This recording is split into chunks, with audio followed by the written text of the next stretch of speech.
Muzika pushtoi Kalan e Rozafës, ku nata e dytë e Zafest mblodhi qindra ardashës nga Shkodra dhe qytetet të tjera të vendit. Në një prej monumenteve më ikonike të qytetit, performancat artistike u ndërthurën me atmosferën historike, duke krijuar një përjetim unik për publikun.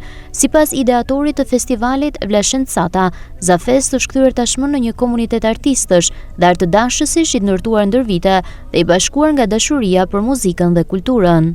Zafesti është gjithmonë i njëjti. Ndryshojnë vetëm vitet, në kuptimin që ajo që tenton me dhënë është me i bëj njerëzit bashkë.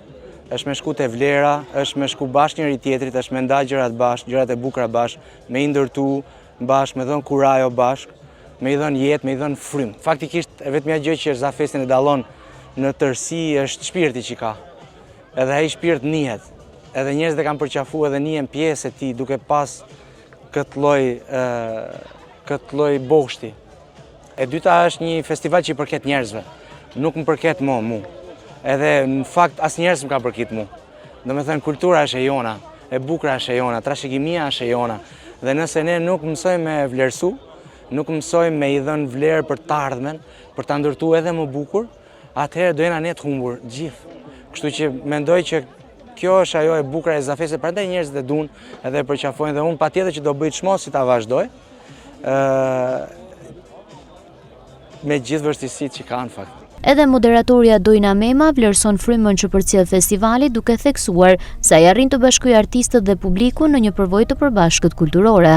Është kënaqësi e veçantë që të jemi në Kalan e Rozafës, pasi Vlashenti ka një lidhje të veçantë me Shkodrën, është shtëpia e tij, pavarësisht se është rritur, ka jetuar në Tiranë, pastaj në Paris, atij nuk i ndahet zemra nga Shkodra dhe ngrohtësinë që ndjejmë në Shkodër kam përshtypjen nuk e ndjejmë në asnjë vend tjetër.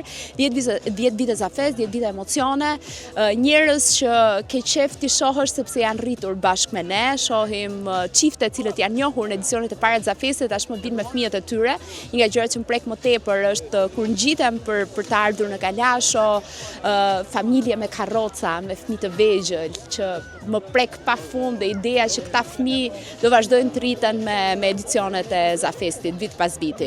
Me natën përmbyllëse që zhvillohet sërish në Kalan e Rozafës, Zafest rikonfirmon edhe këtë vit statusin e tij si një nga ngjarjet më të rëndësishme kulturore dhe muzikore të sezonit veror në Shkodër.